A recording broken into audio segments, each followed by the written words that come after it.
የአሜሪካው ፕሬዝዳንት ዶናልድ ትራምፕ የአሜሪካ ጦር አውሮፕላኖች ኢራን ውስጥ የሚገኙ 3 የኒውክሌር ተቋማትን በቦምብ መደብደባቸውን አሳውቀዋል። ይህ በኢራንና በእስራኤል መካከል እየተካሄደ ያለው ጦርነት በከፍተኛ ደረጃ መባባሱን ያሳያል። ፕሬዝዳንቱ ለአሜሪካ ሕዝብ ባደረጉት አጭር የቴሌቪዥን ንግግር እንደተናገሩት ብዙ ኢላማዎች ቀርተውናል። የዛሬ ምሽቱ ከሁሉም በጣም ከባዱና ምናልባትም በጣም አደገኛ ነበር ብለዋል። ሰላም በፍጥነት የማይመጣ ከሆነ ግን በፍጥነትና በክሎት ወደ ቀሪዎቹ ኢላማዎች እንሄዳለን ሲሉም ተደምጠዋል። አሜሪካ ጥቃት ከፈጸመችባቸው የኒውክሌር ተቋማት መካከል ፎርዶ የተባለ የዩራኒየም ማበልጸጊያ ይገኝበታል። ይህ በተራራማ አካባቢ ከመሬት በታች ተመሽጎ የሚገኘው የኢራን የኒውክሌር ተቋም ሀገሪቱ ላላት ከፍተኛ የኒውክሌር ፍላጎት ወሳኝ እንደሆነ ይነገራል።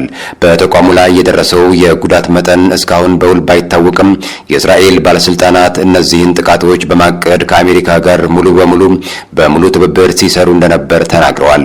የቢቢሲ የአሜሪካ ጋር የሆነው ሲቢኤስ ኒውስ ቴሌቪዥን ያነጋገራቸው የአሜሪካ ባለስልጣናት እንዳሉት አሜሪካ ኢራንን በዲፕሎማሲ መንገዶች የአየር ጥቃቱን እንደምትፈጽም ቅዳሜ ዕለት አሳውቃለች። ኢራን በአካባቢው የሚገኙ የአሜሪካ ወታደራዊ ሰፈሮችን በማጥቃት ምላሽ ልትሰጥም ትችላለች ተብሏል። የአሜሪካን ባለስልጣናት ማንኛውም የአሜሪካ ጥቃት ቀጠናውን አደጋ ላይ እንደሚጥልና አጸፋውን እንደሚወስዱም ቀደም ሲል አስጠንቅቀዋል። የእስራኤልና የኢራን ግጭት እንዴት ተጀመረ ወደሚለው መረጃ ስናልፍ ሰኔ 6 2017 ዓ.ም ንጋት ላይ እስራኤል በርካታ የኢራን የኒውክሌርና ወታደራዊ ኢላማዎች ላይ ድንገተኛ ጥቃት ፈጸመች። ዓላማው የኢራንን የኒውክሌር መርሃ ግብር ማውደም መሆኑን ጠቅላይ ሚኒስትር ቢንያሚን ኔታንያሁ የገለጹ ሲሆን ይህም በቅርቡ የኒውክሌር ቦምብ ለማምረት ተቃርባለች ያለችውን የኢራንን ዓላማ ማደናቀፍ እንደሆነም ተናግረዋል። ኢራን የኒውክሌር መርሃ ግብሯ ለሰላማዊ አገልግሎት እንደሆነ ስትገልጽ ቆይታለች። ቴህራን በምላሹ በመቶዎች የሚቆጠሩ ሮኬቶችና ድሮኖችን ወደ እስራኤል አስወንጭፋለች። ሁለቱ ሀገራት ከሳምንታት በላይ በፈጀው ጦርነት በርካታ ሚሳኤሎችን መለዋወጣቸውን ቀጥለዋል። ትራምፕ ኢራን የኒውክሌር ጦር መሳሪያ መታጠቋን እንደሚቃወሙ ተናግረዋል። ሲናገሩም ቆይተዋል። ምንም እንኳን እስራኤል ይህንን በይፋ ባትናገርም ወይም ባታስተባብልም የኒውክሌር ጦር መሳሪያ እንዳሏት በሰፊው ይታመናል። በመጋቢት ወር የአሜሪካ ብሔራዊ መረጃ ዳይሬክተር ቱልሲ ጋባርድ ኢራን የዩራኒየም ክምችቷን ወደማይታወቅ ደረጃ ብታሳድግም የኒውክሌር ጦር መሳሪያ እየገነባች አይደለም ብለው ነበር። ትራምፕ በቅርቡ ይህን መረጃም ስህተት እንደሆነም ተናግረዋል። የእስራኤልና የኢራን ግጭት በቀጠለበት በዚህ ወቅት ትራምፕ ያለፉት የአሜሪካ አስተዳደሮች በመካከለኛው ምስራቅ የማያልቅ ጦርነቶች ውስጥ ገብተዋል ሲሉም ትችታቸውን አቅርበው ነበር። አክለውም አሜሪካንን ከሌላ አገራት ግጭቶች ለማስወጣት ቃል ገብተዋል። እስራኤል በኢራን ላይ ድንገተኛ ጥቃት በፈጸመችበት ወቅት አሜሪካና ኢራን የኒውክሌር ድርድር ላይ ነበሩ። ከሁለት ቀናት በፊት ትራምፕ ኢራን ላይ ጥቃት ከመሰንዘራቸው በፊት ድርድር እንዲካሄድ የ2 ሳምንታት ጊዜ እንደሚሰጡም ተናግረው ነበር። ያ የጊዜ ሰሌዳ ግን ሳይታሰብ በጣም አጥሯል። አሜሪካ የትኞቹን ተቋማት ደበደበች፣ ምን አይነት መሳሪያ ተጠቀመች ወደሚለው መረጃ ስናልፍ አሜሪካ 3 የኢራን የኒውክሌር ተቋማትን መምታቷን ተናግራለች። እነዚህን ፎርዶ፣ ናታንዝና ኢስፋሃን ናቸው። ፎርዶ ከዋና ከተማዋ ቴህራን በስተደቡብ በሚገኝ ተራራማ አካባቢ የሚገኝ ከመሬት በታች በጥልቅ ዋሻዎች መካከል የተሸሸገ እንደሆነ ይታመናል። ፎርዶ ከምድር በታች ያለው ጥልቀት እስራኤል ባሏት የጦር መሳሪያዎች ለመድረስ አስቸጋሪ እንደሆነ ይገመታል። ፎርዶን ለማውደም የሚያስችል ጠንካራና ትልቅ ምሽግ ደርማሽ ቦምብ እንዳላት የሚታመነው ዩናይትድ ስቴትስ ኦፍ አሜሪካ ብቻ ናት። አሜሪካ ያላት ቦምብ GBU 57 ማሲቭ አርዲናንስ ፔኔትሬተር ይባላል። አሜሪካ ያላት ቦምብ ክብደቱ 13000 ኪሎ ግራም ሲሆን ባለሙያዎች ከመፈንዳቱ በፊት ወደ 18 ሜትር ኮንክሪት ወይም 61 ሜትር መሬት ውስጥ ዘልቆ መግባት እንደሚችል ይነገርለታል። የፎርዶ ዋሻዎች ከመሬት በታች ከ80 እስከ 90 ሜትር ርቀት ላይ እንደሚገኙ ይታመናል።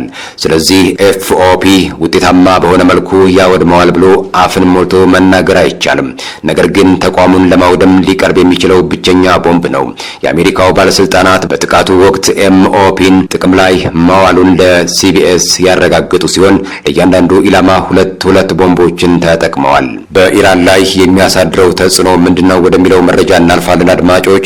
የአሜሪካ ጥቃት በኒውክሌር ተቋማት ላይ ያደረሰው ጉዳት የሰው ሕይወት ስለማለፉም ወይም ደግሞ ጉዳት የደረሰበት ስለመኖሩ እስካሁን ግልጽ አይደለም።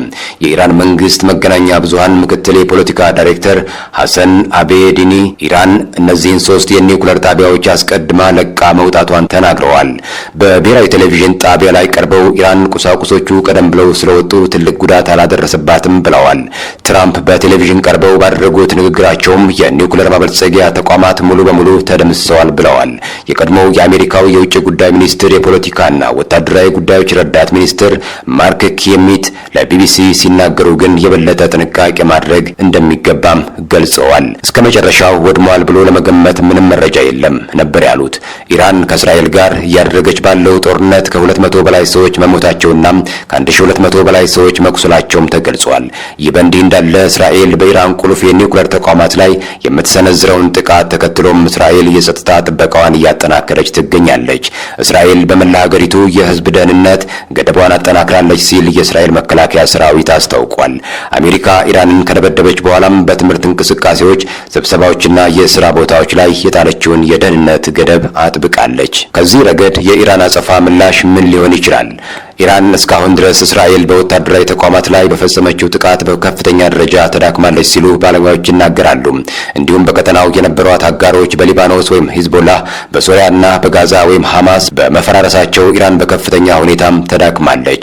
ኢራን ግን አሁንም ከፍተኛ ጉዳት ማድረስ እንደምትችል ብዙዎች እየተናገሩ ይገኛሉ። የኢራን ባለስልጣናት አሜሪካ በሁለቱ ሀገራት ጦርነት ውስጥ የምትሳተፍ ከሆነም የከፋ ጉዳት እንደሚደርስባትና ቀጠናው ወደ ሁለገብ ጦርነት እንደሚገባም አስጠንቅቀዋል። በአሜሪካ የሚገኙ የአሜሪካ ጦር ሰፈሮችንም ለማጥቃት ዝተዋል። ዩናይትድ ስቴትስ ኦፍ አሜሪካ በመካከለኛው ምስራቅ ቢያንስ 19 ወታደራዊ ሰፈሮች እንዳሏት ይነገራል። እነዚህም በባህሬን፣ በግብጽ፣ በኢራቅ፣ በዮርዳኖስ፣ በኩዌት፣ በኳታር፣ በሳውዲ አረቢያና በተባበሩት አረብ ኤሚሬቶች የሚገኙ ናቸው። ለኢራን በጣም ግልጽ ከሆኑት ኢላማዎች መካከል በባህሬን ሚና ሳልማን የሚገኘው የአሜሪካ ባህር ኃይል 5ኛ ፍሊት ዋና ማዘዣ ነው። እነዚህ የፋርስ ባህረ ሰላጤ ከህንድ ውቅያኖስ ጋር የሚያገናኛቸውንና 30 በመቶ የሚሆነውን የዓለም ነዳጅ ዘይት አቅርቦት የሚጓጓዝበትን የሆርሙዝ ሰርጥ በመባል የሚታወቀውን ወሳኝ የመርከብ መስመር ኢላማ ልታደርግ ትችላለች እየተባለም ይገኛል። እንዲሁም የዓለም ገበያን አለመረጋጋት አደጋ ላይ በሚጥሉ ሌሎች የባህር መስመሮች ላይ ጥቃት ትፈጽም ይሆናል። ኢራን አሜሪካን እየረዱ ነው የምትላቸውን የአሜሪካን ሀገራት ንብረቶች ኢላማ ማድረግ ትችላለች። ይህም ጦርነቱን ወደ መላው ቀጠና ሊያሸጋግረው ይችላል። ትራምፕ አሜሪካን ወደ ጦርነት ለማስገባት የኮንግረስ ይሁንታ ያስፈልጋቸዋልን ወደሚለው መረጃ ስናቀናም በአሜሪካው ሕግ ፕሬዝዳንቱ በሌላ ሀገር ላይ ጦርነትን በይፋ የማወጅ ብቸኛ ስልጣን የላቸውም። በኮንግረስና በሴኔት ውስጥ የተመረጡ የሕግ አውጪዎች ብቻ ናቸው ይህንን የሚችሉት። ነገር ግን ሕጉ ፕሬዝዳንቱ የጦር ኃይሎች ጠቅላይ አዛዥ መሆናቸውን ይገልጻል። ይህም ማለት የአሜሪካ ወታደሮችን ማሰማራትና ያለመደበኛ የጦርነት አዋጅ ወታደራዊ እንቅስቃሴዎችን ማድረግ ይችላል ማለት ነው። ለምሳሌ ትራምፕ በአውሮፓውያኑ 2017 በሶሪያ በአሳድ መንግስት ላይ የአየር ድብደባ ለማካሄድ ለመወሰን የኮንግረሱ ይሁንታ አላስፈልጋቸውም። በምትኩ ትራምፕ የብሔራዊ ደህንነትና ሰብአዊ ምክንያቶችን በመጥቀስ ተንቀሳቅሰዋል። የህግ አውጪዎች ትራምፕ ኢራን ላይ ድብደባ እንዲፈጸም ለማዘዝ ያላቸውን አቅም ለመገደብ ጉዳይን ወደ ኮንግረስ እንዲሄድ ሲገፉም ቆይተዋል።